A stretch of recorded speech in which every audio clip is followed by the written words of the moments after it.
And then I'm going to start over here. And then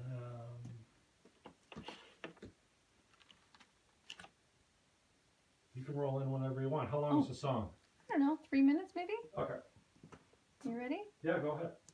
Everything's rolling. All right. So this is a song I wrote, one of the first songs I wrote. It's called How Did You Know? Sang this as my sister walked up the aisle.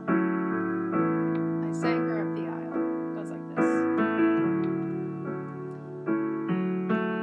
How do you know me so well? How do you know what my heart's been dreaming? How do you know when the tears are about to fall?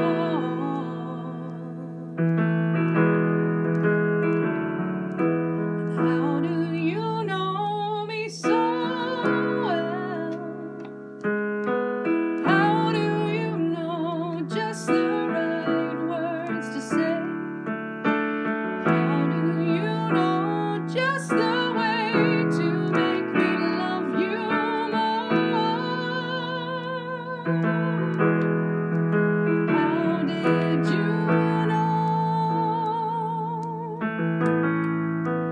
How did you know? The moment we met, we'd spend the rest of life together.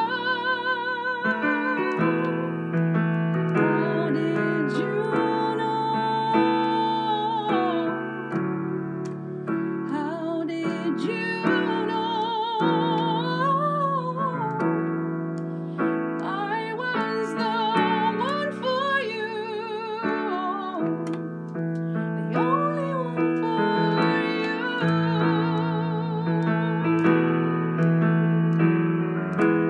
Did you hear my prayer? Did you know you were just what I asked for? Did you know you are all the world to me? How did you know? How did you know? The moment we met, we'd spend the rest of life together. How did you know? Tell me, how did you know? I was the one for you, the only one for you. I was the one for you, the only one for you.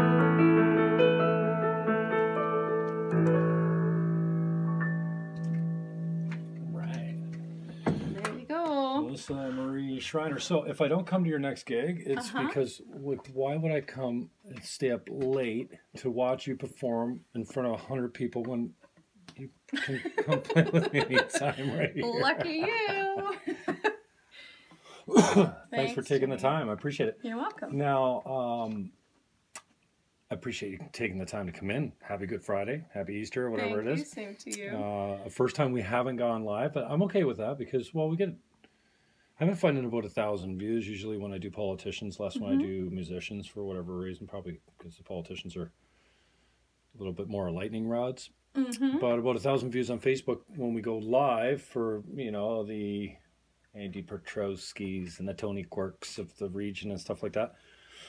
But then when I put the YouTube videos up, everyone that's wanted to see it pretty much has seen it. So we don't get many views. So I'm wholly and completely interested to find out how not going live works, Yeah, and then yeah. uploading it just to YouTube and Yeah. saying this is it and sharing it appropriately. So I appreciate your time coming in. Thank you. Beautiful song. Thank you very much. It sounds like I could have written that song a couple times. As far as the lyrics go, you know what I mean? Like, well, I think you know we all have this emptiness, you know, that we think can be filled up with someone from the opposite sex or a partner, regardless. Don't come on, man or woman, gay or straight. We're searching. We're not complete. We're designed to be with someone, and then you know my passion for the arts, especially Niagara music. Yeah. Starting with getting many of these guys to play my show, the bumper music in and out of the commercials, which is wholly and completely unique, I believe.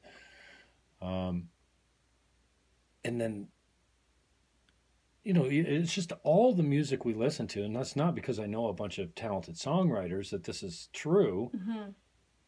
It's either falling in love or I hate your fucking guts, get away from me. You know, like falling out of love. And it seems like every song is, I'm in love, I'm out of love. It's an interesting. Okay, so this song I wrote, well, at least 20 years ago. Because my sister, I wrote it not for my sister's wedding. I wrote it for somebody I was dating when she was just about to get married, and I was sure I was going to end up with that guy, and I wrote the song, "You're the One for Me," well, as it happens. He wasn't. No, he wasn't, absolutely not. But that's okay. It was. But you don't write songs like that unless you think. That's absolutely, and you know what? That's the way I felt at the time, so I wrote the song, you know. And you're not going to stop singing it because it was inspired by somebody you're not with anymore. That was a beautiful time of my life, and I had a wonderful experience with that person. And but anyhow, she just celebrated her 20th wedding anniversary, which is a beautiful thing in this day and age, and I'm really happy for her. And so when I first started writing music, ding, somebody wants to talk to you. When I first started writing music, I wrote mostly love songs, and I grew up in the church, right? So the sorry to hear that. Yeah. Well, there you go. There was some good and some bad that came from that. One of the great things that came from it, though, is that's really where I learned my skills as a musician. And so some of the first songs that I wrote were songs about love and songs about God. And then I know the date that I had this conversation because I have it written in my book here. Or you're one of those people that keeps a notebook? I write everything down. If I don't write it down, it's like it never happened. So August 11th. Good way to edit history. Oh my God. No, I'm just not going to write that one down, and then I'll forget about That's right. It's regrets. convenient. I have none. I just don't write them down. So August 11th, 2008. So I guess that's nearly 10 years ago. A friend of mine was over. We were just hanging out, and she said to me, I was sitting at the piano, and I said, "Oh, let me play you some songs." And so I played her all my churchy God songs or whatever, and my love songs.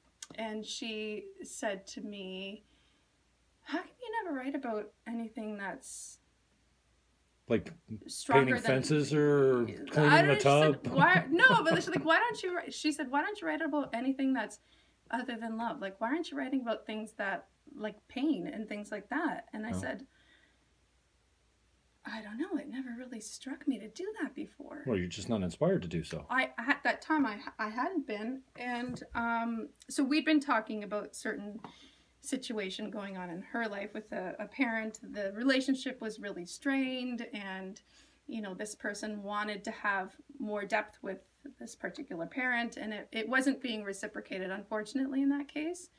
And so, you know, we were spending the whole, just hanging out, whatever. She went to use the washroom or whatever. And then I just sat at the piano having this thought in my mind of what we had just talked about.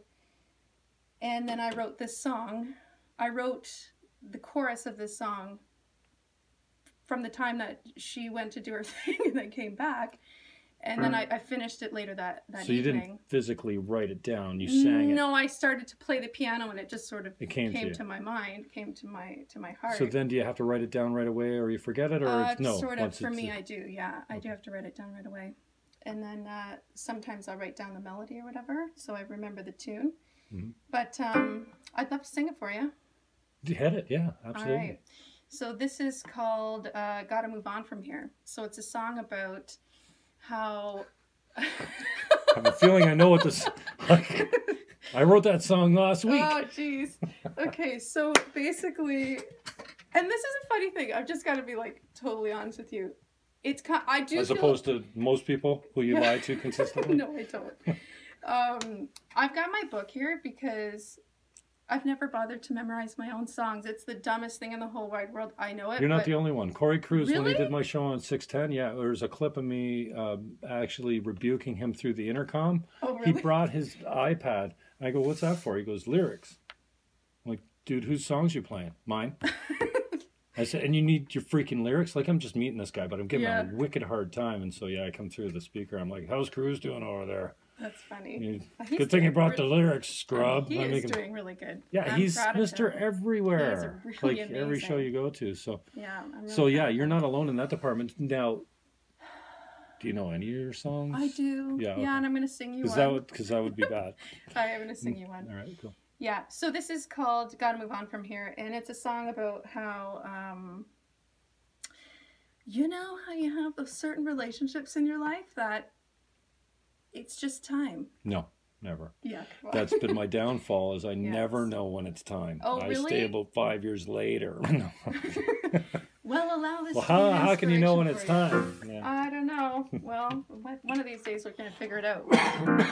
So, excuse me. Anyhow, I wrote this as an inspiration from that conversation I'd had with my friend about how come you never write about anything other than love? Okay. So it goes like this.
Can't you hear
That's some sustain there.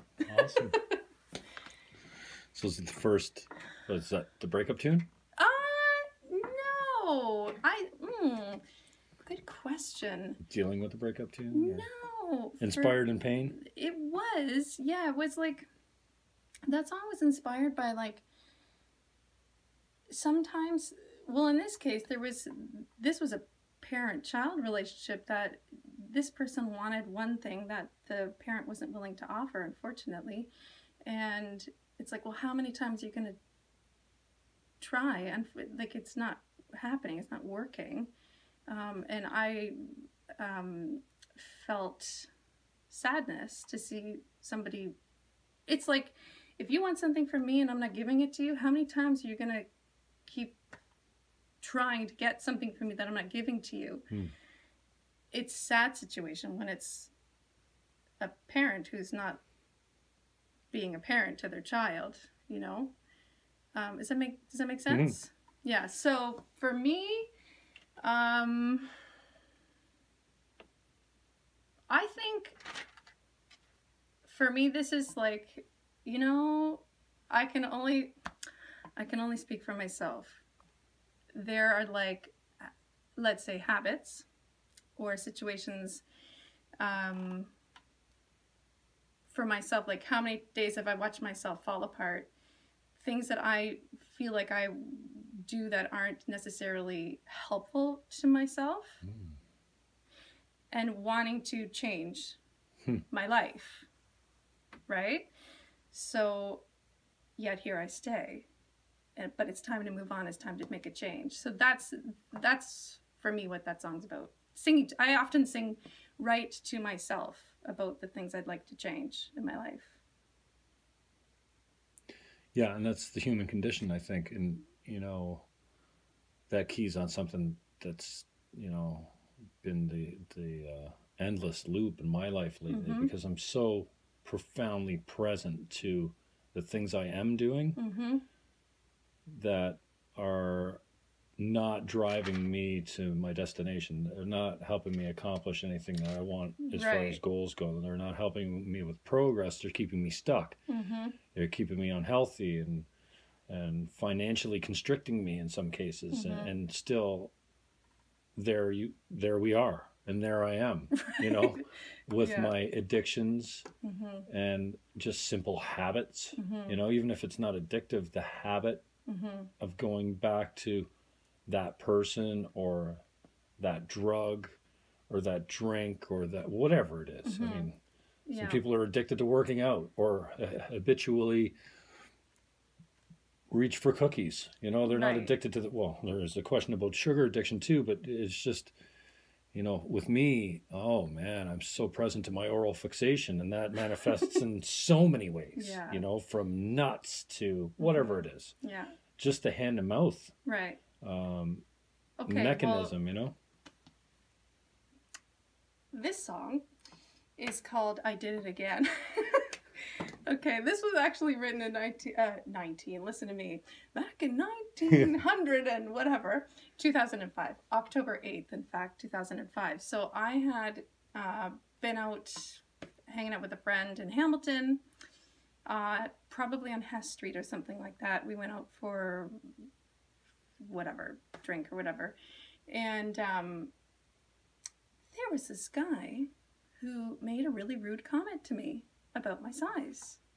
And it really hurt me quite profoundly, because that's always been my thing, right? Oh. So, I mean, he just got me. See, we're always hurt by whatever we're self-conscious about, whatever we haven't dealt with. Right? So, whatever we're not at peace with. Right. So whether or not he meant it to be a hurtful comment, I think he said... So he wasn't outright trying to hurt you. I don't know if he was or not. I couldn't judge. Well, you can tell by the language. And what and I mean, it's sort of one of those like, whoo, whirlwind moments, like, what the heck is happening right now?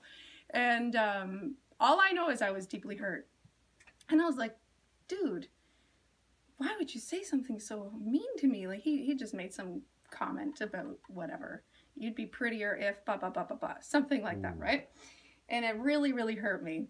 And so I went home and I wrote a song about it. Do you want to hear it? Yeah, no, I hate it. For sure. So it's called I Did It Again. And it's not the Britney Spears song. All right, goes like this.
Cool. Thanks. So there you go. So this was another one of these kind of, you know what? I was thinking to myself while I was singing that. Just pull the mic up just so. Okay.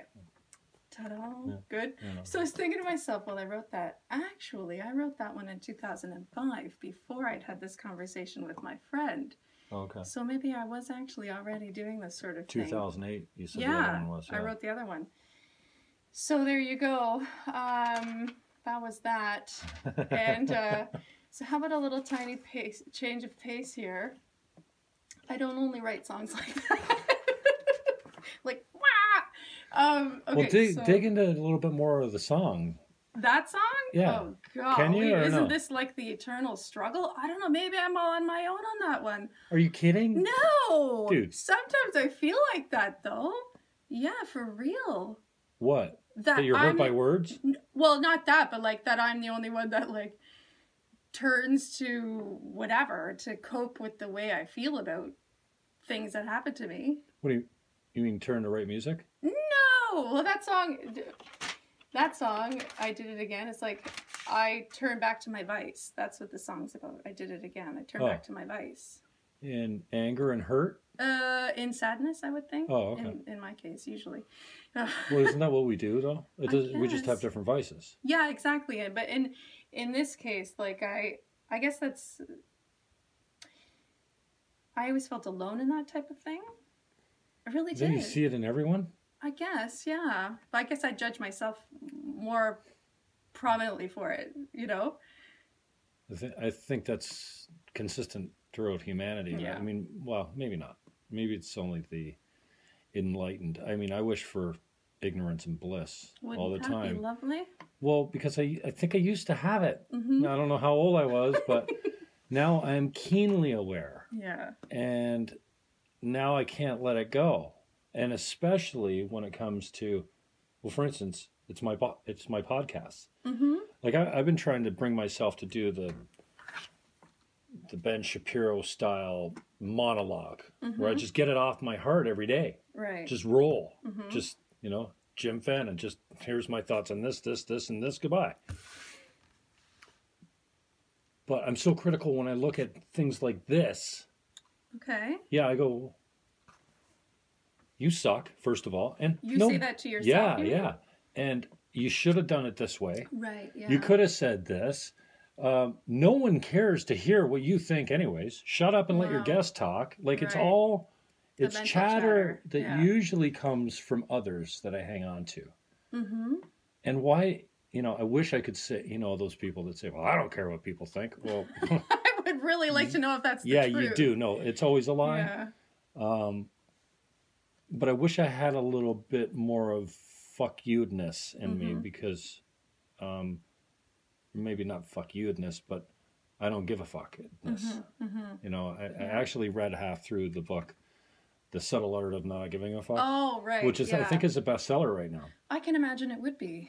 And a friend of mine, I went to walk with a friend of mine the other day and her dog, and she, we're kind of comparing books, and I'm like, well, I'm reading this. She says, well, I'm reading this.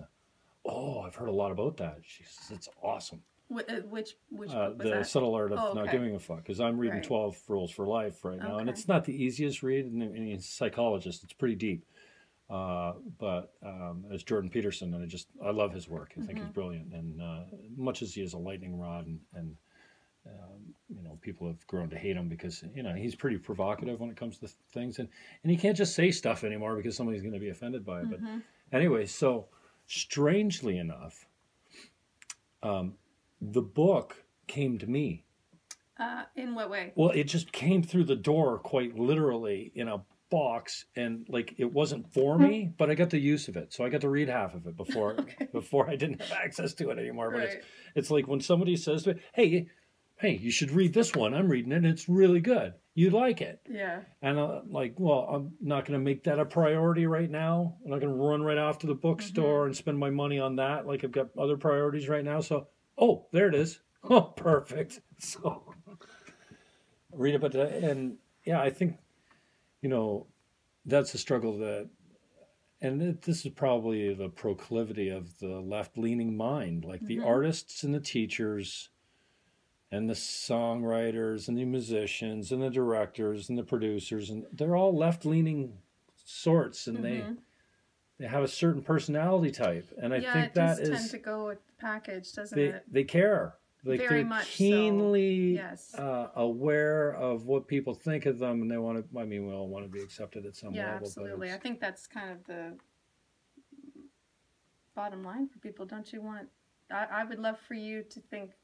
I would love for you to accept me and love what I do or like what I do. And I think it was like listening to Oprah Winfrey give a speech, and she said something about how it doesn't matter who that woman has interviewed. It could be anybody from a housewife or that's one of the most beautiful jobs in the world, to Beyonce, to the Pope or whoever. Every single person ends their interview with her by saying, was that okay? Did I do okay? Wow. I'm like, that's how, I'm like, I would think, like, am I doing okay? You would think, am I doing okay? Well, yeah, I hope so. Hopefully you like it. Hopefully people enjoy, what we have to offer, right? Because especially as artists, you give it from your heart and you just offer the best that you've got and hope that it speaks to somebody in some small way, right? Well, here's the thing that always floats me. Not always, but I try to remind myself of, and it seems like I'm better at reminding others of it. I'm a great coach, not for myself though. and I'm a worse boss for myself, Mm-hmm. and I'm an even worse slave for myself. What do you mean by that? Well, if I try to be, if I try to boss myself into a new habit, Oh, I see. Okay. you know, if I try to make myself a slave and a boss at the same time, I'm bossing myself, in, you know, Okay. All right. the slave rebels, and the boss does the same thing in his own way. So it's so I find myself reminding people that we're hardly ever present to our impact.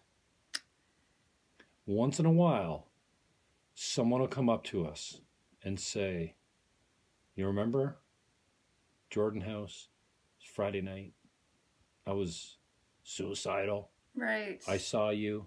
You said this one thing to me, and it changed my life, or it kept me from doing harm to myself."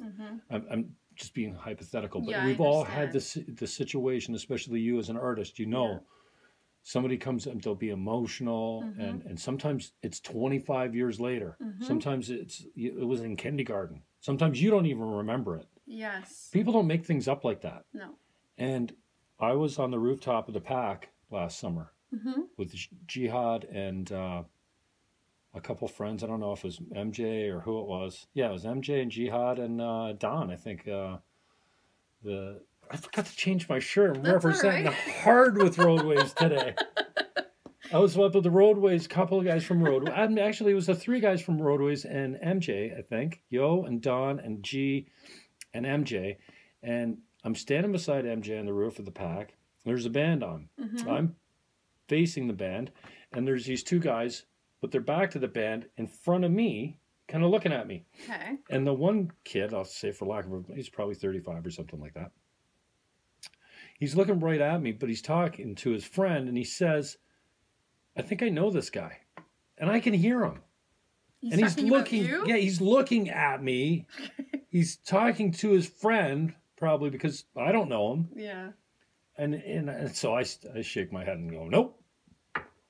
I'm just being a smart ass, right? I had a few beers already, and you know, we're on the roof of, we're having it's a just party. chilling out. So I'm not all serious." So Right. he's like, "I think I know this guy." I'm like, "No, probably not." He goes, "Jim?" Oh, here we go. Yeah, you actually do know me. Yeah. So yeah, he goes, "Fannon, right?" I go, "Yeah." He goes, "Dude, you touched my heart or something." Really? Yeah. Like, Whoa. boys don't say that to boys normally, especially strangers. And he said something really, like, it was really close to that. Wow. Like, "You touched my heart." And he kind of said how or whatever. I'm like, Right. "Secord? Laura Secord?" He goes, "Yeah." Really? I go, "The kids at Secord love me." He goes, "We voted you in for the student wait a vote." minute. Like, are you talking in high school? I debated as a Green Party candidate at the school several times. Okay, Secord was see. very good to me, and they elected me Okay. as their MP I see. in their student elections. The only Interesting. vote I've ever won, ever. Well, good for you. Congratulations. Thank you, Secord. So he went on to say, you know, everything that he found and all, you know, the impact that I had caused in his life. Right. And I wish I could remember who it was, and, you know, What about? have Are him you able in. to share, like, what about what you like? How did you impact his life? I wish I could remember. Okay, that's all I right. just remember that he was a good-looking, well-spoken kid that had obviously a brain in his head and was touched by something I said and was That's moved pretty amazing. by my humor and my presentation. And you know, it's not funny what we talk about in politics, but I'm hilarious. So Yeah, try to bring some levity. well, I just know my stuff. So when you know your stuff, your personality comes out, and because I am funny, it just comes out. And you know, it's not the last election I've run in, but you know, one of the things I struggle with when I get off the stage, because usually I out debate these guys, like they just can't stay with me as far as a policy discussion goes, because they're not trained for it. I've done this 10 times. And when I get off the stage and someone says, "Oh, you're hilarious," I'm like, you know what? It's not funny. "Oh, no, well, yeah, I'm up there to win." "Oh, yeah, well, you also won the debate." Well, that's, you know, I want to hear. like, way to go, you really know your stuff, but it usually Oh, and comes out you're as, hearing you're so funny. yeah, and That's interesting. it's also interesting what we pick up on. So that's a long way of saying, you know, we're not always present to the impact, but once in a while, someone will um, kind of let us in, and that's just, you know, this kid went to school like, well, it's 10 years ago. I think that, yeah, it was 10 years ago. It was Yeah. the election of And '08. how would you have ever known if he didn't tell No, you? never. And so that filled me up. And you know, to hear someone say, you touch my, like, I mean, I felt like saying, well, come on, you're being a little dramatic. I touched your heart. Like, really, like he was that, descriptive, for lack of a better term. I don't know how to put it, but that's a pretty deep way to say something like that. Yeah, and so I try to remind, especially my performer friends, because one, it's a tough way to make a living in this business. Two, you always question whether you really suck or not. I struggle with that in business. You know, last year was tough for real estate sales. I started a new business, and I actually went to I was going to bed the other night, and I'm like, nobody wants this product you're selling. Oh. Like, I convinced myself, like, you just spent a year and a half and 5 years of an idea. Now you fleshed it out. Now it's actually become a reality, and you want to convince yourself that no one wants it. Why? Just so you can be lazy and sit at home and do nothing. That's interesting, isn't it? So, not only were we not present to the impact, and very seldom do we get acknowledged on the impact, but often we're like, well, you suck. You know? So on top of not knowing if you're making a difference, not that I'm saying we have to make a difference every time we go out, but it's nice to know that you're getting through. I mean, you write music to touch people's heart, I'm thinking. Yes, absolutely. You also write music because it's therapeutic for yourself. Yes. Like, it's a form of self-expression. So yes, very much. if no one ever hears it, or it doesn't make a difference for anyone's life, it's still, you've gotten that out of it. Absolutely. Now, but we want to be accepted, we want to be loved, and we want to be told that we're good at what we do, especially if it's something we're passionate about. And hell, we'd like to make a little bit of money at it too, so we don't have to go punch the clock. Like, do you have a normal job, like a regular job, like a 9 to 5? You know, I'm really fortunate, actually. I don't really consider what I do a job. I teach singing, and I teach music, and I teach piano, and it is such an absolute joy to me. I've never said, oh, I've got to work today, or I've got to go to my job today. Like, I don't consider it a job. I don't consider it work. It's my passion. Really, I'm very lucky for that. So I do teach music, and those kids are amazing. I love them so much. They are so cool. They walk in the door, and then it's like the whole room explodes because they're so full of life and joy, and they just want to go sing their music and have a good time. And, you know, they've got so much love in their hearts, and we always have a good time. We laugh. I love being with them. I love teaching music. It's a lot of fun. I do feel very, very fortunate to do that. So the answer, the short answer is no, you don't have a real job. Well, so I do have a real job. You're self-employed, though. You don't work for someone else. No, I'm definitely self-employed. I have been my whole life. Well, my whole, adult life. I had my smaller jobs or whatever when I was going through school or whatever. But no, I started teaching pretty well right out of university, and I've continued on, and I really love it. I really do love it. Every day I wake up and I feel really really lucky. There aren't a lot of people, well, I mean, there are people who get to do their passion, but it is, it's a little bit rare to feel that. It's just so much fun. It's a lot of fun. Well, and you don't have any children, do you? I do not. So that's this is how your I access feel to the younger. How to leave my legacy is through what I do with my teaching and with my music and my singing, because that was a decision I made to not have any. So this is. So it's not an option for you in the future? I suppose it could be. Okay.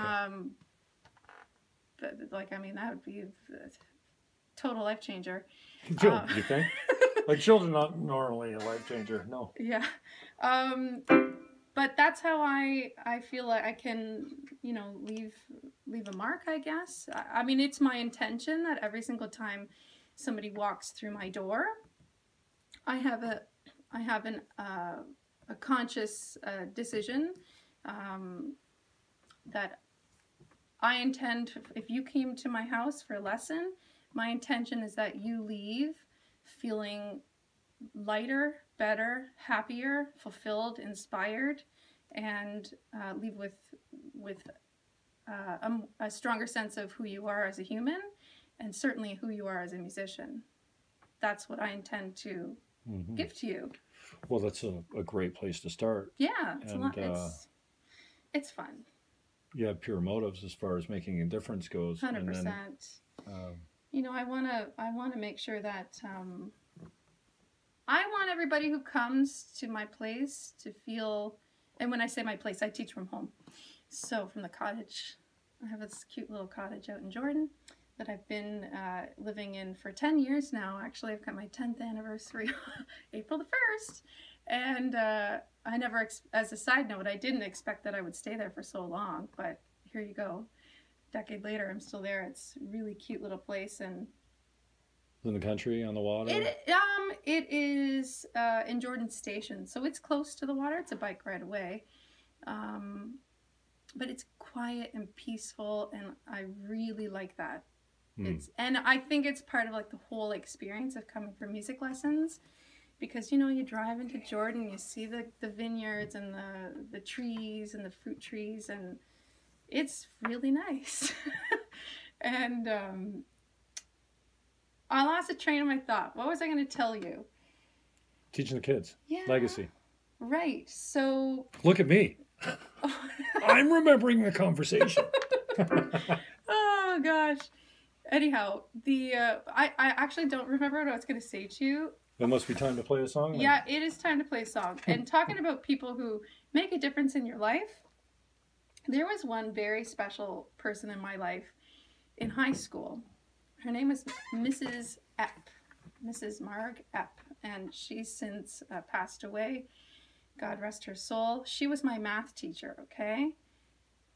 I'm horrible in math, like really, really horrible in math. She wasn't that great a teacher. Well, she was a great teacher. I never learned the basics when I was in like grade 4, 5, 3, 4, 5. I just really struggled in math. So by the time I got to grade 10, general math, it was no easy task. And I actually got 49%. And she said, Melissa, I give you 51. You never have to do this ever again. Go and sing. You're off the hook. I'm like, thank you. But, that was the opposite of what my grade 9 teacher said. He says, you got a 51, but I don't like you much, so I'm going to give you a 49. What do you think about that? For real? He said that back then, you remember when they had advanced courses? Yes, I do. I was in the advanced field because I thought I was going to go to college and be a policeman. So my parents thought, well, you're going to take advanced courses, and Bassaraba, I don't care if you're alive or dead. I'm sure you're a good man, but he was my grade 9 teacher, and he said, I'll give you a 50 or a 51 in general, but if you want the advanced credit, it's going to be a 49. I'm like, yeah, I'll take the 49. And then the next year, my parents said, well, you dumped the credit, so you're going to Catholic school. And we moved to Wellington. I went to Notre Dame for a year for grade 10. That was my punishment. Don't tell my parents. Funny. I'm talking about them on Mrs. Epp, I went to Eden for high school back when it was still out in Niagara Lake. And that was a Christian school too, right? It was, yeah, very much. And so we would do, I think it was once a month or something, we would go and do these things called service visits, where we would go and sing for the old people. Oh.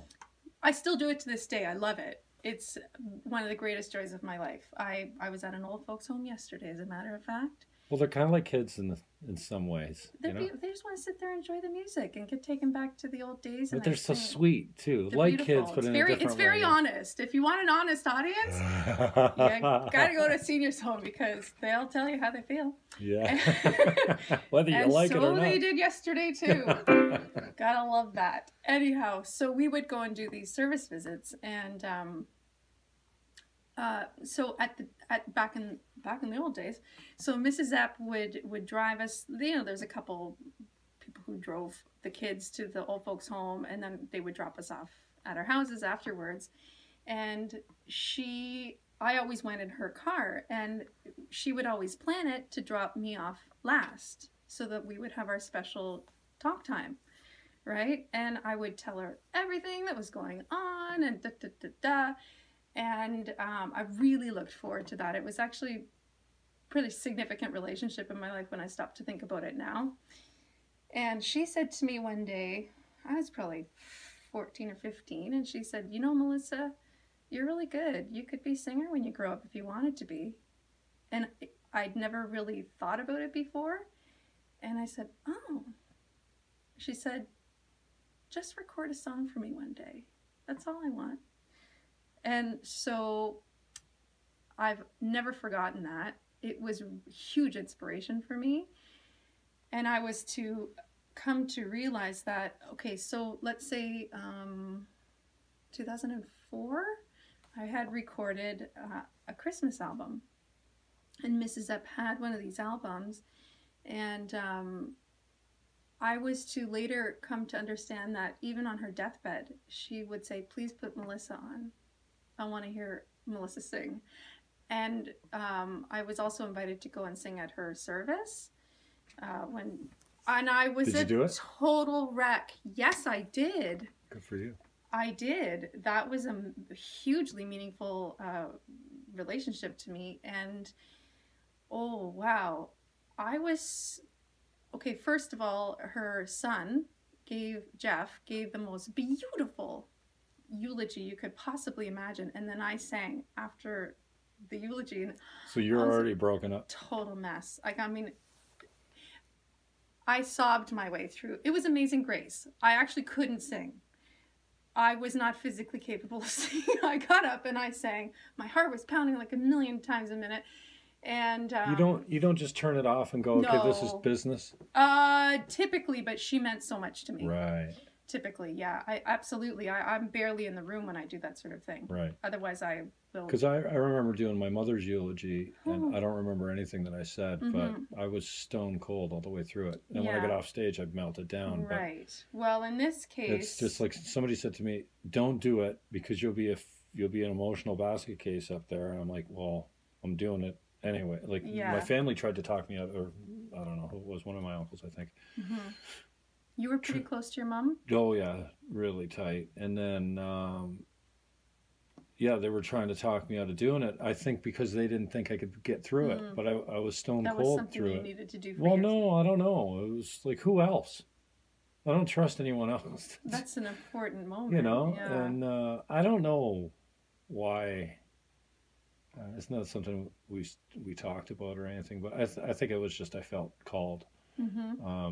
But yeah, I remember thinking, wow, if I can do this, I can do anything.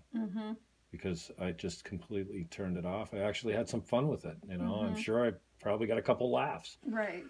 But I can't imagine, and I know like the music is so moving too, and then if you have to sit through a moving speech, and I can't imagine, you know, being moved to tears and then try to shut it down. Like once you're going, you're done. It was really happening, and I got up on the stage, and there was a gentleman playing for me, accompanying me, and I started the first line, and I sang "Amazing Grace," and I just that's all I got, 3 notes, and then I just had to stand there, and I delivered the song like a poem because it was the only thing I could do. Spoken word? I spoke the rest of and he played, and it must have been one of the most beautiful experiences of my life. Was it filmed? No, no. All the greatest events are never captured on film. And then, you know, I guess you don't normally film a freaking funeral. No, I wish I don't had think mine, so. man. You like your mom? Oh yeah. Yeah. Well, I was, you know, you talk about being critical to yourself, right? I was so embarrassed that I had totally melted down. Oh, you thought you can't. Yeah, because I wanted to honor her by singing, and I couldn't even do it, right? Because I was so emotional. To then later on, someone came up to me and said, "That was the most beautiful thing I've ever experienced." And I said, "Well, it was real. That's for sure." But that's maybe what they appreciate about it. You know, you go out there. Those words very you're much. Rehearsed. Yeah. You go out there. You belt it out. Yeah. You hit a 9.5. Yeah. Everyone's impressed. Yeah. Except the person that's impressed by you breaking it and ad-libbing it and just coming from the soul. I'm telling you, that was one of those kind of moments. I feel like I'm going to sing you another song now. On that note, okay. This is not how I wanted this interview to go, with you controlling the breaks. Another song already. Typical musician. Always on a freaking break. That's it. Yeah. Okay. So, I wrote this song about my grandmother, who is just about to turn 92 years old. She's the coolest lady in town. She's amazing. She lives on her own still. Her name's Cecile, and she's just the best. She is, honest to God, one of the most incredible women you'll ever meet. Where does she live? She's in Welland. Oh, yeah? Yeah. My grandmother was Cecilia. She was 93 really? when she died, and she died 93, and she was nuts. When she died, she was a little out there, but oh man, we would just sit around and say, "Graham, say something else." She'd get a couple rye and waters into her, really? and she'd She's be funny? fucking hilarious. Oh, that's just nice. all the old things and old, funny and culturally inappropriate, let's say, at times. Like she would come out with some of the beautiest things, but yeah, it's the elder. Old people. I think elderly she's makes so them funny. sound like... She says she calls like, I don't know, 75 or 80 years old, those old people. She said she doesn't want to go to an old folks home. She's like, "I'm not going over there. They're all just sitting there waiting to die. I'm not like that. I'm sitting." She's vital. This woman is vital. In her own house and everything? Oh yeah, she's independent, that's for sure. And driving? No, she gave up driving 12 years ago. Back when she was 80. And yeah, she did. She said, "No, that's enough. I'm done. You guys can take me where I need to go." And she lives across the street from the grocery store and the bank, and it's all good. And you know, we try to take care of her. And she walk over? She does, but you know, it's getting a little bit different nowadays. But her brothers, do you get this? This is so cool. I love this about them. So she comes from a huge French Catholic family, and live on Fifth Street? Close to that, something like that, right? And so they all go, well, when they were all alive, they would go there to my grandma's house every day for coffee, and still her brothers show up for coffee every day, every weekday. So they have a coffee, they laugh, they talk stories about the olden days. Yeah, exactly. That's my French. My French. Oh, it's hilarious. I love going there for coffee. Oh, it's just a riot. Anyhow, so my grandma, as a lot of grandmas are just... I wrote this song for her. It's called Guiding Angel, because she's always there. Always. She is like a guiding force in my life, and I love her so much. And she was there for me at a time in my life when I was really feeling down. I had been in a relationship with somebody that I was actually engaged to. This was 10 years ago, before I moved into the cottage. And before I moved into the cottage, I was actually living at my grandmother's house to recover from this horrible breakup that I had had. And she just let me stay there. No questions asked. No judgment. Said, "You got the upstairs. You just stay here until it's time." And then one day we had a conversation, and she said, "It's time." She told you it was time. She let you. It was time. It just felt like time. Otherwise, I probably would have just wallowed in my self-pity and withered up there. She just drew your attention to the fact that it was time. Yes, because that's what the loving thing to do is, right? Instead of tell you. So she was just there for me, and she gave me this little, what do you call those things? Snow globe? You know a snow globe? Mm. It was just this little snow globe with an angel in it. I'm like, oh man, this So is French. Like so anyway, We'll it's on my shelf, and I just really love this. I love my grandmother so much. So anyhow, this is a song I wrote for her. She's my guardian angel. So You'll be able to get through it without crying? I will. Probably. Okay, let's I could give a rousing, moving speech to lead you into the tears. No, please don't. All right, I need a drink of water. Hang on a second. I didn't write the date down. I have no idea when I wrote this, but it was around 10 years ago. And I just wanted to, may I add, it's really nice to share original songs because I haven't done this like in about 10 years. Did you know that? I did not. So had we met one another 10 years ago, and you wouldn't be down with the performance at all then? No. Or you would have been singing covers? No. If we'd met 10 years ago and you would have said, hey, who are you? What do you do? I would have said, I'm Melissa. I'm a singer-songwriter. Because that's how I was writing songs and I was singing the songs I wrote. Mm-hmm. And then my life took a musical change, like a rather dramatic shift. And I started doing more of the classical thing, and the singer-songwriter part of my life just kind of was put on hold for many, many years. And it's recently resurfaced, and I'm really glad it did.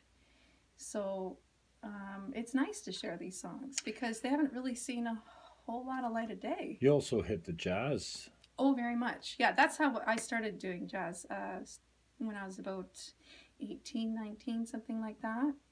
And so that's kind of always, I don't know, I've had this like potpourri of musical experiences, shall we say. Because there's You're always... not very French. It's potpourri. Oh, well, thank you very much. What's your grandmother's name? Telling on you.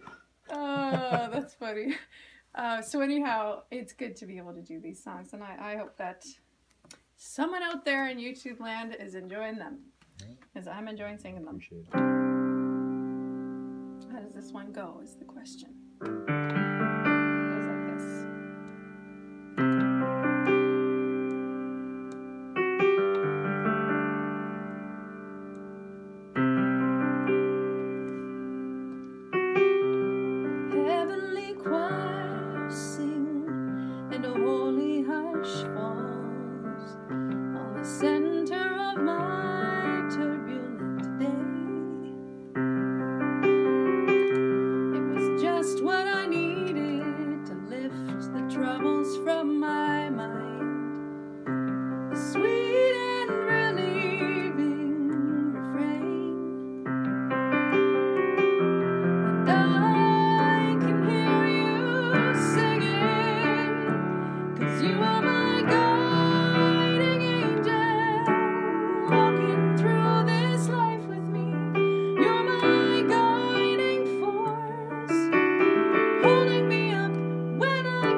have to feel alone anymore, 'cause you are guiding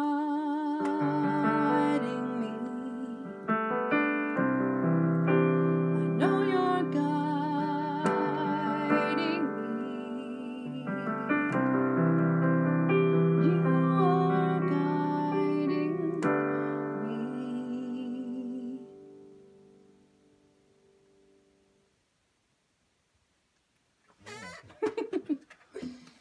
Yeah, I I gave feel up. like I should be clapping, but then there's one I will accept your clapter. two-hand clapping. Sounds funny on the Jim Fannon show. That's good. Uh-huh. So that's my song about my grandmother. So, I was mentioning to you that I had been in this tumultuous relationship that ended, right?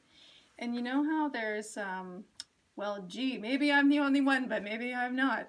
The situations in our life where the people around you see the decision you should make before you can see it. You know? Oh, I know it well. So I found myself in that position. And everybody around me could see that I had to end it. But I didn't quite have the strength yet. I knew it, but I didn't have the strength to do it yet, right? But I felt all this pressure. I'm like, would you get off my back? Like, just give me some time here, it's time, people. it's time. Exactly. And I need to make that decision for myself because I've come to the decision in my heart and I've made up my mind. Until that happens, you can talk until you're blue in the face. I need to make that decision for myself. And it will happen. Just give me some space. So I wrote a song about it. Of course. And sang it to him for the breakup. No, oh yeah, right. Oh geez, it's set to music. Honey, Jeez. this is what I want to say to you, and after this, we can never speak again. Can you guess what it's about? Man, I actually, okay. I never thought I'd write a song. Is this Breakup depressing? song. Jeez, I hope not. When I was in that relationship, that's when I stopped writing music. Ooh. Yeah, my whole light went out in regards to songwriting, and that's when I was like, okay, we've got a problem here, people. This is a big problem, because that is the essence of who I am. I am a musician, and I am a songwriter. Right. And if I can't, I think about it now, I would sit in this room where my keyboard was and write songs about not being able to write songs. Trying to find that, like, because I used to be like, I don't know, it was like I couldn't feel the inspiration. Just smoke weed. Well, I don't do that, so Maybe that's part of the. I couldn't find part of the writer's block. I don't know. Oh yeah. Well, I couldn't find the inspiration. Anyhow, so I wrote this song about needing a little bit more time. I gotta think of how it goes. Okay, so in the same context. In the same in this idea of like, just give me space. I'll get there. Just give me space. I'll come to my decision. Just like back off. Have you got any of these on albums? Good question. That's what they pay me the big bucks for. This is my next project, actually. I'm going to record my own music, and I'm really excited about it. Where are you going to record? Where? With who? Oh, with my friend and producer Scott Spock. He's from London, and he was the mixing engineer for the last CD I did, which is. So you're going out of town? Yes. Okay. So this is going to be a project that, over the next 12 to 18 months, I hope. London, Ontario? Uh-huh. Okay. The exciting town of London, Ontario. And so we're going to be working together on some of these original songs, which have, as I've told you, been kind of percolating for quite a while. And it's time. How many songs do you think you have on? Definitely 6 of my own, and maybe 5 to 6 cover songs, more in the inspirational vein, because that's the music I love singing. You're doing Broadway songs at your I next gig. am doing Broadway May songs. 6th. It is May the 6th. I'm That's super it? excited. It's at St. Thomas Anglican Church, Oh, actually. even better. What a great sounding venue, right? That space is just meant Who's for music. backing you up there? The musicians that also play on my album, A Christmas Love Song. So the pianist, his name is Stu Harrison, and he is amazing.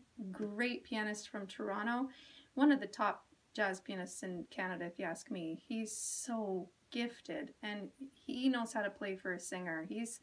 He can just pull out magic from a singer's voice. It's really amazing experience to work with him. And Clark Johnston is on the bass, and he's my favorite bass player in the whole wide world. Really cool guy who is a fantastic musician and an all-around great person. So those two guys are going to join me.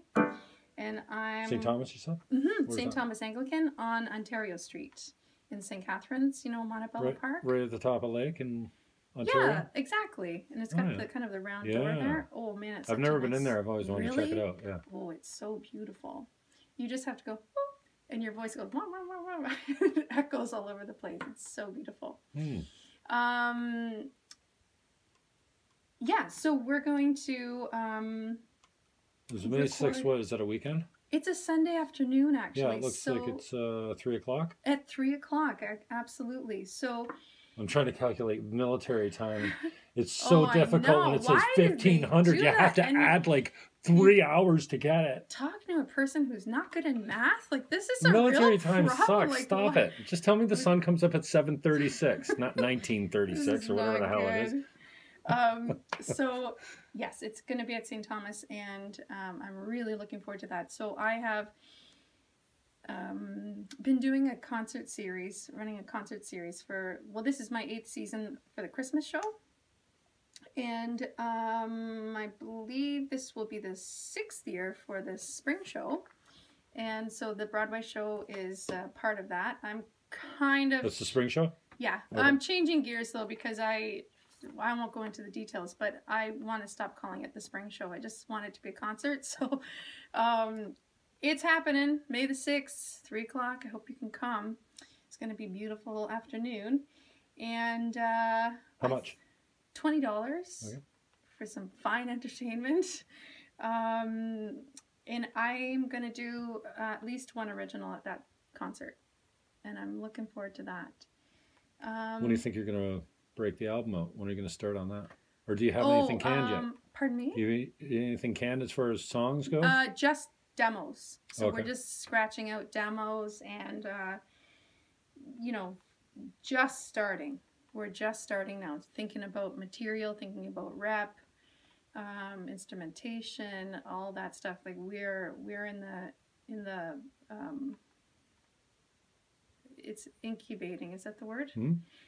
So we're currently scratching out the plan. So it's like kind of like on a paper with pencil stage, and then over the course of the next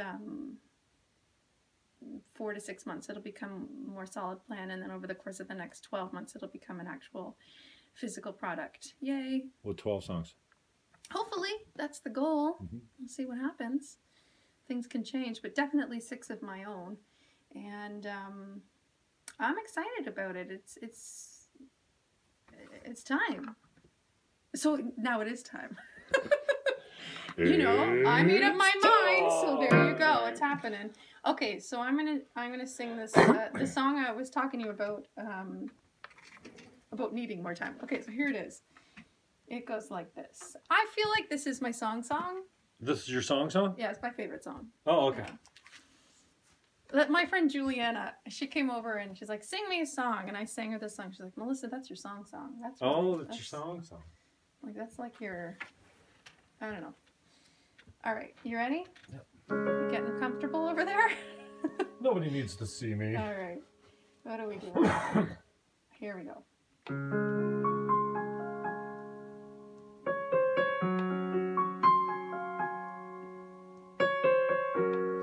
This is the road that I must take to find my freedom. The journey is mine to walk alone. I'm stuck in a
walking, and this is the path that I chose. These are the steps that I'm taking to find the doors I ought to close. This is the road that I'm walking, through all of the highs and the lows. Give me the space that I'm asking for. All I need is a little more time to see just what it is I'm searching for. A little more time to hear, recognize my voice. Little more time to grow and find the deeper meaning of it all.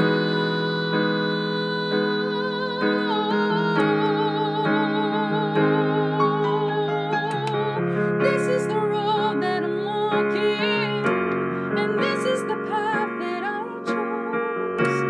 These are the steps that I'm taking to find the doors I ought to close. This is the road that I'm walking, through all of the highs and the lows. Give me the space that I'm asking for. All I need is a little more time.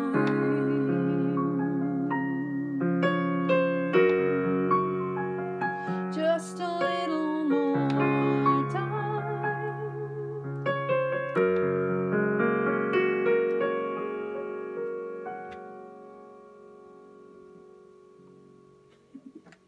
There you go. Awesome. Thanks. Done. Everything's still good. All right. So that's that one. Wow, your voice is now. You just came from a singing gig, right? I did. Yeah, we did. Do you have to warm up? I always warm up. Otherwise, you pitch it here and there, you crack it or here. Or It's really good practice to warm up your voice. It's Yeah. like asking an athlete to just go and run a race without warming up his muscles or her muscles. Like that would not be wise.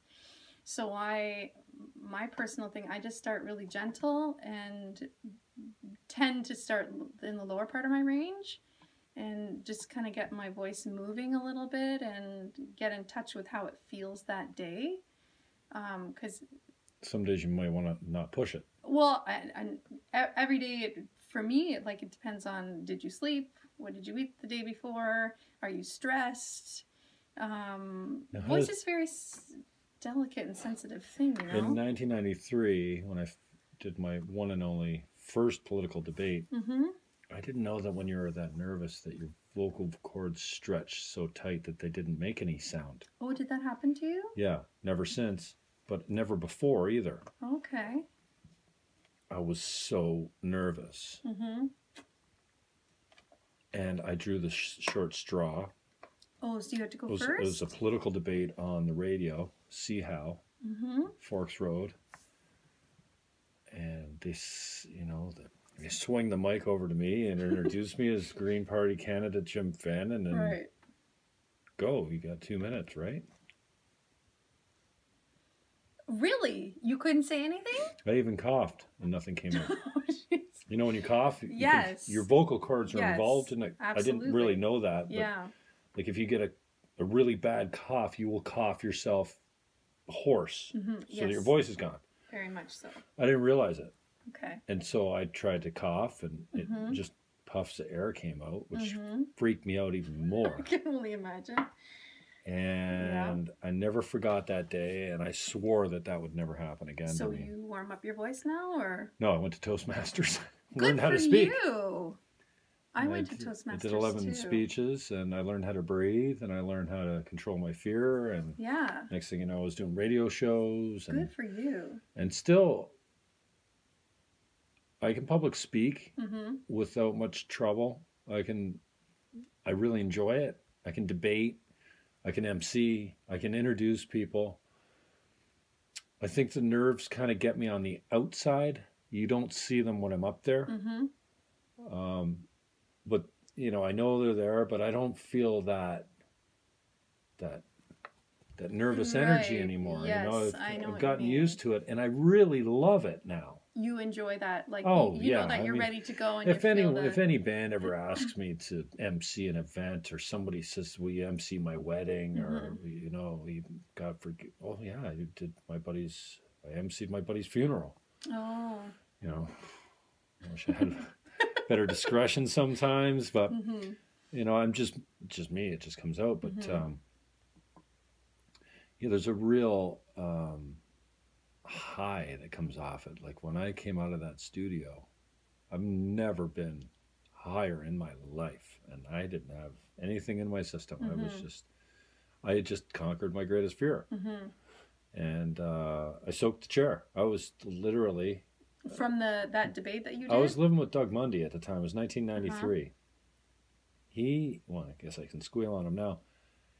It was so important to him. He stayed home from school, like he was a teacher, stayed home that day to To listen support to me you. on the Oh, radio. that's really I nice. wish I had that tape of my Yeah. voice going silent.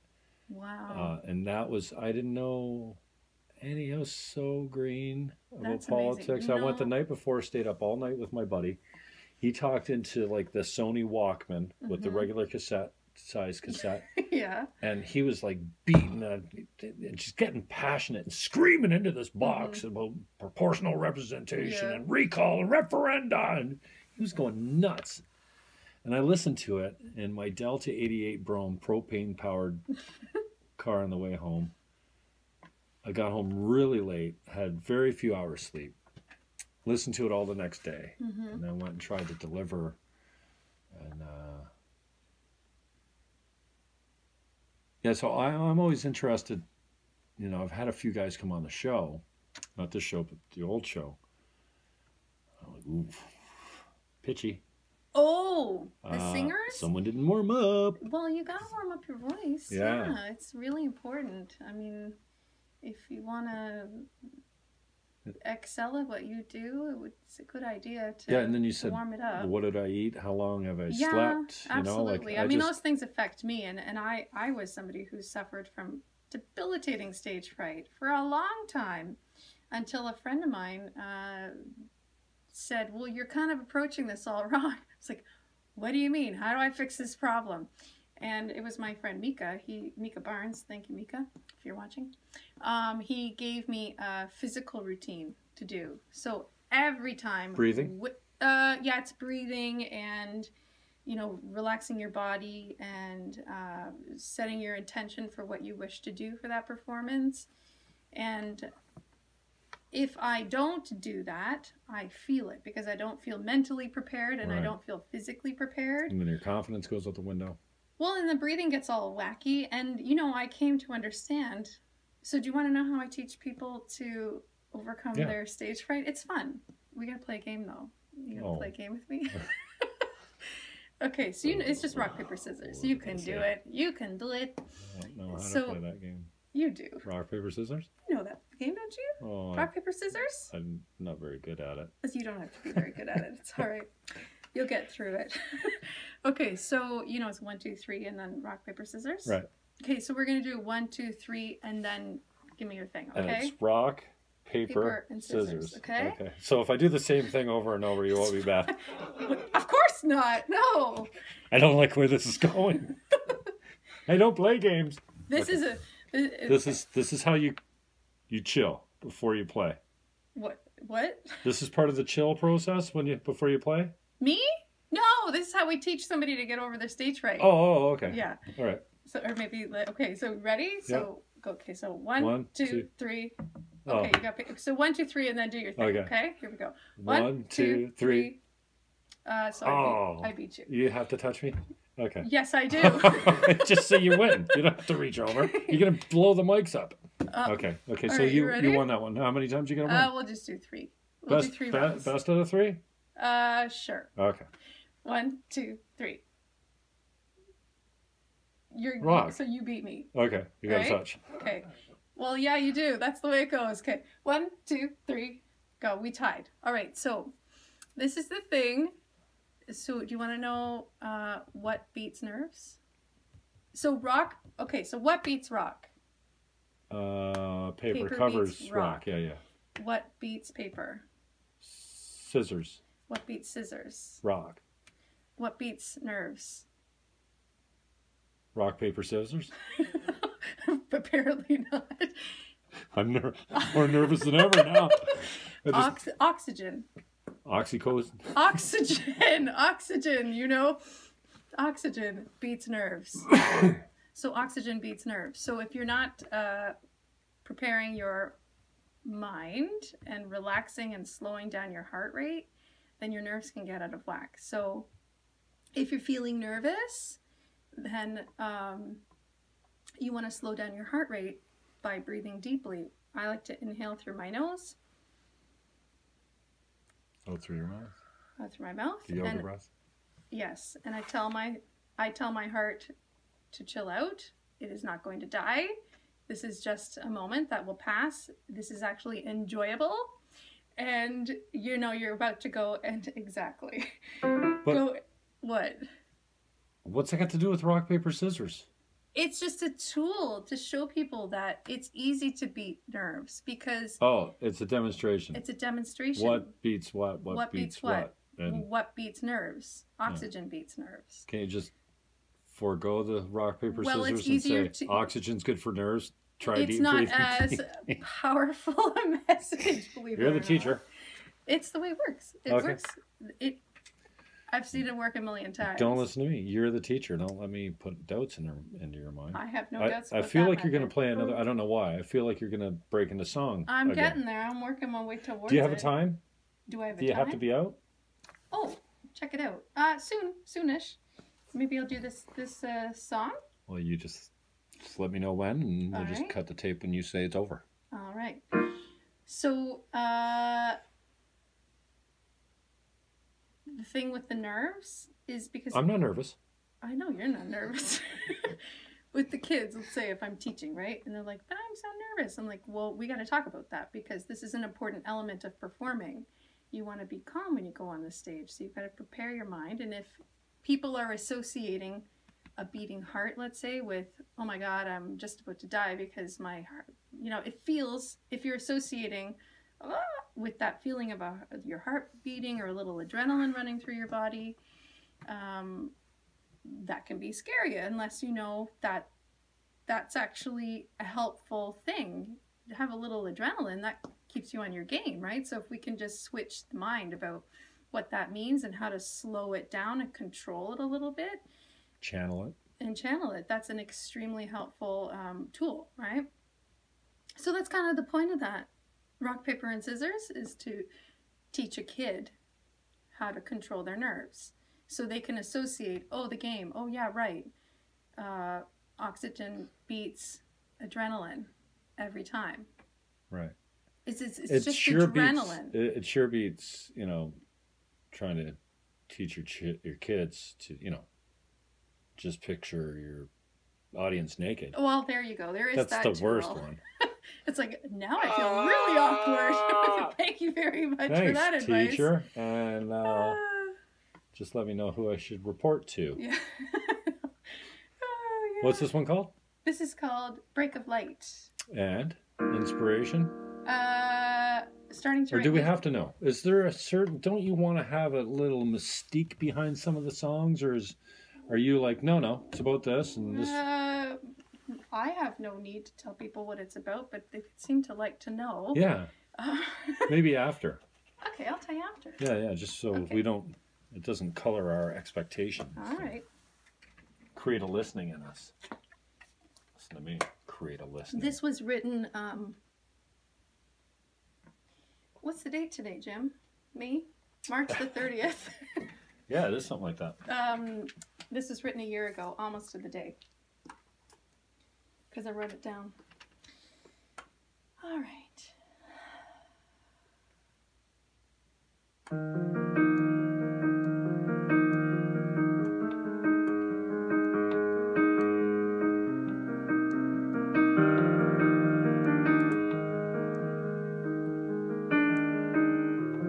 Just another simple melody written on a lonely Friday night, waiting for the muse to come around before I see the break of light.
a simple melody written on a lonely Friday night. I was waiting for the muse to come around. Well, now I see the break of light.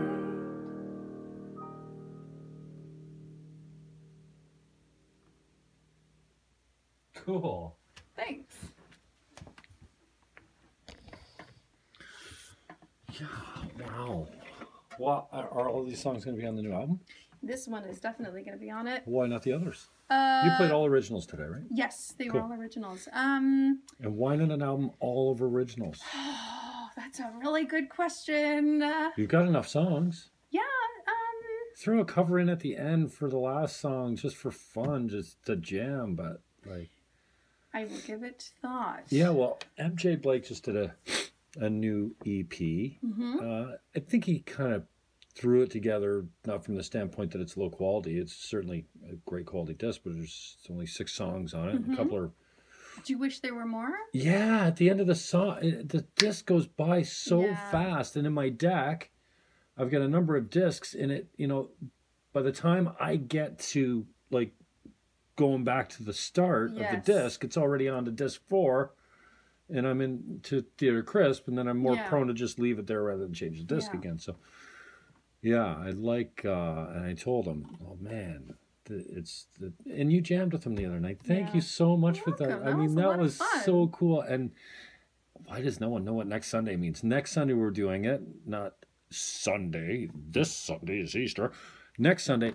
And it was so cool because I felt like it was a little stiff from the standpoint that everyone's kind of doing their thing and feeling each other Yeah, out right. and kind of, you know, warming their chops up or whatever. And then you go to leave, and somehow MJ breaks into this riff that inspires you Yeah, that was fun. to sing. And then I'm moving the mics and getting one in front of you. And then I'm like, well, great. Can we start this way next time? Like that was so cool. It was magic, and that's what I love about the jams.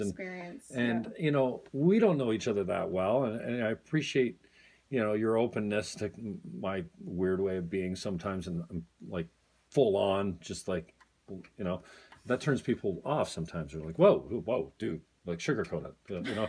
We don't even know each other, and already, you know. But so I really appreciate your openness to that, and then you call me after and you're like, hey, we made some good music Yeah, there, it was you a know? lot of fun. And It was a really good time. so I'm looking forward to doing it again next Sunday. And MJ will be on tour, and but this jam, yeah, I don't know if we talked about this. It's like, I love it when the jam gets to like locomotive train status. Like you cannot, like you can't break. There's nothing you could do. Even if the drummer stops playing, the jam will just keep going. You can't. It's like a locomotive just like screaming down the tracks. And then I found it really amazing when I sat in here and there. I play bongos. Once in a while, I'll sit in on drums. I don't know anything, you know, what I'm doing. Sometimes I even, you know, will hit a few keys here and there. But in a jam, you don't notice the guy just going ding, ding, ding on the keys because I can turn the volume down. Yeah. But I was fascinated about, it's like dominoes. Like well, you one feed guy, off one another, right? Well, yeah, one guy does one thing, and you're thinking, okay, well, I'm watching Aaron Berger, who doesn't normally play the drums, you know, with a build, and he's going louder and faster and louder, and you're like, okay, is it? And there's this pause. Is it a drop, or does he back out of it? No, he backs out of it, and then and I'm thinking, well, does me beating this little bongo here actually, is that going to have an effect on the drum? Sure, I love it. It's so cool. I love playing. Where there's no musicians agenda, like that. No, there's you're no just doing plan. music for the sake And of even doing better music. if you don't even know the people That's around. That's really amazing because it's purely about creating something in the moment, just like that. I love that. Yeah. That was a lot of fun for me. Yeah, well, That I'm was glad great. you're open to it. You want to hear one more song? I have a feeling you're going to lead us into another song. I don't know why. One more song. This is then I'm gonna call it a day. Melissa Schreiner Show. Co-hosted by Jim Fannon. Live. Tomorrow. What am I singing here? Live to tape. This is a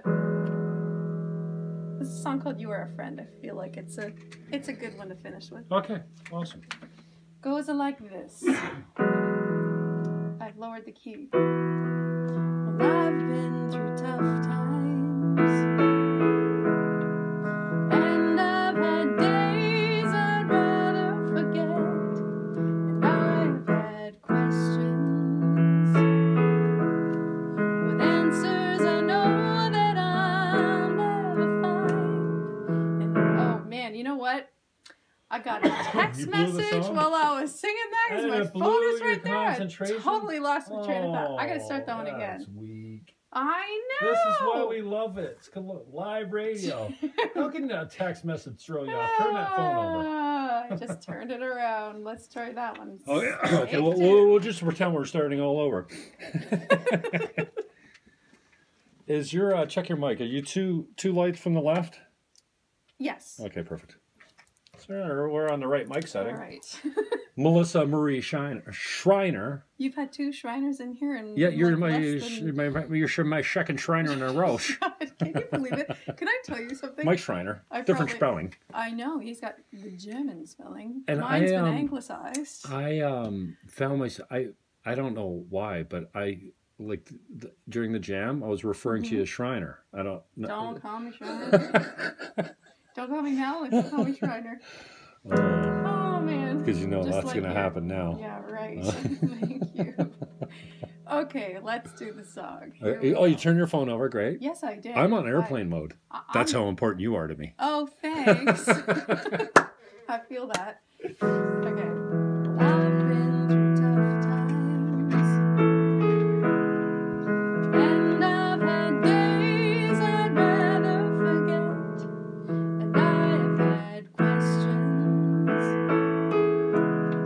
with answers I know that I'll never find. But through it all, yeah, through it all, I know you are a friend that I can depend on. You're always there whenever I need you. You hold your hand out for me whenever my eyes just cannot see. You are a friend that I can depend on. You're always there whenever I need you. You're always strong, no matter the song, no matter what happens along the way.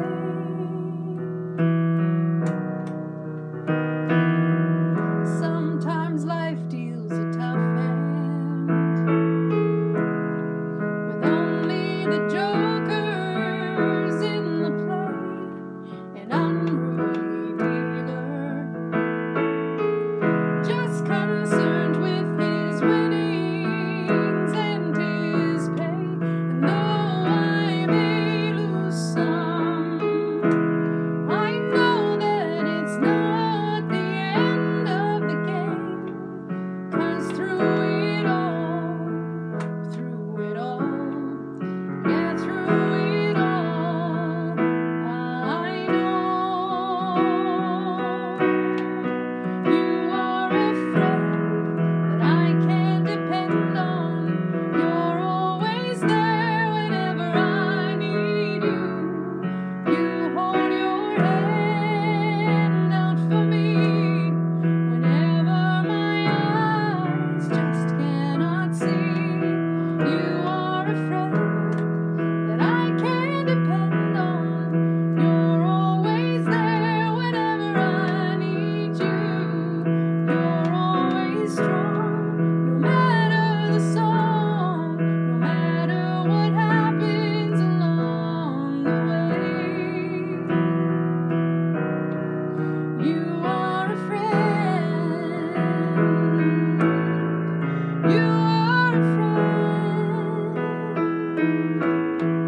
There you go. Thank you. Very Melissa much. Marie Schreiner. Yeah. I woo. appreciate that. So cool. Thank you. And May 6th. May 6th. Sunday, May 6th, 3 o'clock, St. Thomas on Ontario Street, Songs of Broadway. Yes. I will be singing them. St. Thomas's Anglican Church, 99 Ontario Street. And I am going, by the way, Facebook says. Well, then it's going to happen. Thanks for having me here, Jim. Yeah, Jimmy, you're welcome. Jim Fannon. Don't call me Melissa That's Schreiner, right. but we don't have to. Marie. Melissa Marie. Are you? Do you want to know why? Well, that's tell not so you important. why. I want to make sure that I'm okay, not because I've never referred to you as the hyphenated Melissa Marie. Mm-hmm. And It's somehow special. I don't feel like, because I think I referred to you as Melissa only before, and if I had been out of line, you would have corrected me. Yeah, Melissa's good. Melissa's great. That's my name. Yep. So. Tell me about it. Jeez. You didn't forget where you were going again, did you? No. Okay, No. good. I know exactly where this one's going. So, this interesting linguistic thing that happens when you have a s and a sh right beside each other, they tend to get a little mooshed up into a sh, right? So, if you knew the amount of times I've been introduced as Melissa Schreiner, I would be it would make your head spin. Melissa Schreiner. Or Michelle. That is the other common one I get introduced as. So, I thought to myself, I would really love to be introduced by my proper name. That would be really nice. It's something about, like, people are thinking about the sound that's coming, right? So then in my first name, Melissa, gets turned into a sh, and then I get called Militia. So I thought, I'm going to add, my first name is actually Marie, my very first name. So I said, well, I'm gonna hyphenate my name and call myself Melissa Marie Schreiner to eliminate this problem. And so now I've got to basically teach people to call me Melissa Marie Schreiner, which has been an endeavor all in itself. So Wow, that's so there much you go. effort. Isn't that interesting? Welcome It's to my world. Certainly interesting, but that's a lot of work just to get the name thing down. It's weird. Well, you've got a sort of standard thing going on there with the Jim Fannon. Don't it's you pretty ever easy to say. Insult me You know? that way. James Melville it will be from now on. James Thank Melville, you. thank James you. Melville Fannon the third. Actually, no, I'm not. My Esquire? dad is Joseph James, but goes by Jim. Oh, really? Why is Jim the nickname for James? I've never understood that. I'll get back to you on I that. hear the crickets chirping. Crickets. I wish I had that sound effect. Melissa, thank you very much. And, well, thanks for Ricochet Water for keeping us hydrated. Love Ricochet. It was really good water I drank. It's my favorite. It's not RO. It is Ricochet it's water. so awesome, yeah. So just I'm going to just hit a few of our upcoming podcast. April 5th, we have the full band Road Waves. I'm going to move this desk and this desk, get everything out, take down those walls. And I'm going to put the 5-piece group kind of in the corner amazing. around. Yeah, I can't wait because they are so tight right now. They got an album release coming up. This will be just before that at the warehouse. Oh, cool. That's a really nice space there. Yeah, They've got a good great thing going on sound. down there. Great sound for sure. And so while we're here, May 11th is the date for Road Waves at... What day of the week is that? May 11th. Friday, May 11th. What time? Yeah, Danny Lamb's at the warehouse Tonight, isn't it? tonight. Yeah. Is it the 30th? Yes, he is tonight. Danny's a really cool guy. I love Danny Lamb. He's Great salt of musician. the earth. He is really talented. Sammy Morielli in Mel Monaco, April 26th. Warehouse as well. Diesel Dog and Road Waves, that's in Hamilton, I think. Hike for Hospice is coming up. Mm-hmm. Sunday, May 6th.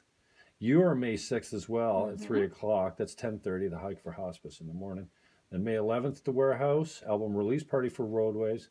My Son the Hurricanes, oh my. There's a lot of good music My Son the happening in Hurricanes this got 2 area. shows, June 8th and 9th at the Warehouse. The second night, Roadwaves is opening. Red Carpet Gala for the movie Fight. I've got a bit part in it. It's going to be do? awesome. I fire Is this... Erica Sherwood's character Alex. Do you really? I have a huge crush on Erica Sherwood. And Jason asked me to act a part in the movie. I'm like, are you crazy? He says, dude, it's like... You can do it. Like I said, how many guys did you call? He goes, you. That's your Because I role. know you probably got the clothes. I need you to play a hotel manager. I'm like, I don't have the clothes for that. I have to... Ego.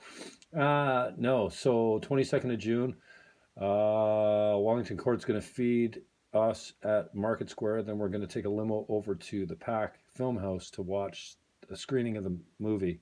Cool. And I have a bit part in it. And Good for I hope it you. didn't make the cutting room floor. But I'm wouldn't excited that- because I got to do the backing track on Theater Chris tune last year on Head Heavy. They stretched out my vocal sample. I do the Head Heavy. Oh, cool. That's me on the back of the song. That's So I have awesome. an album and a movie Hey, you're coming getting out there. inside of 12 months. That's pretty awesome. And then September 11th, My Son the Hurricane is up at Lee's Palace. September 20th, 2 days before my birthday. You're on the 22nd? Yes. I'm on the 18th. And then, okay, so Roadwaves is playing here April 5th. Check it out. It'll be 7 o'clock. Sarah Gretzinger is on April 6th, the day after. She's coming in at 2 o'clock. We're going to talk about her books and networking and business. And then Regional Counselor and Chair of the NPCA, David Barrick, Lightning Rod, political lightning rod, is coming in 1 o'clock April 9th. So we got a busy week that week. Wow. Pastor Bill Markham of Central Community Church. Love this guy. He's preaching today with shingles. I'm going to go see him in an hour. We're going to do All God Radio. Love Bill Markham. Trust me, he's a godly man, but you should see him preach if you haven't seen him preach. I know we talked about Central before. Former professional football player Sandy Annunziata, also chair. No, Barrick's not chair of the NPCA. I can't remember. Sandy Annunziata is chair of the NPCA and regional counselor for Fort Erie. He comes in April 12th at 1 o'clock, and then Mayor Jim Diodati from Niagara Falls is July 18th at 7 o'clock. I got them for 2 hours. Most of these guys for 2 hours, commercial free. We'll do live podcast and then upload it later. So that's what's coming up on the Jim Fannon Show. I really appreciate you coming in. And My pleasure. we will see you next Sunday for a jam. I actually have something on the go that day. Damn it. Sorry. What is it? I can't. Next It's time. a musical thing. What am I doing? I'd have to look at my calendar. Okay. April the 8th, right? I believe you. Yeah, it's happening. I could look, but it's not coming to me, but I'm unavailable. However, I'm sure you're going to have a brilliant time. Yeah, no, I really love my musician friends. It's good for the soul. And thank you for sharing your You're life welcome. and your stories and a little bit of your, what goes into your songwriting. Well, I hope people And- enjoyed that. I hope you liked it. Was I okay? Was it okay? Fantastic. I was moved to tears at least 3 times. All right. And we did not run out of battery That's yet. great. So say goodbye, Melissa. Bye.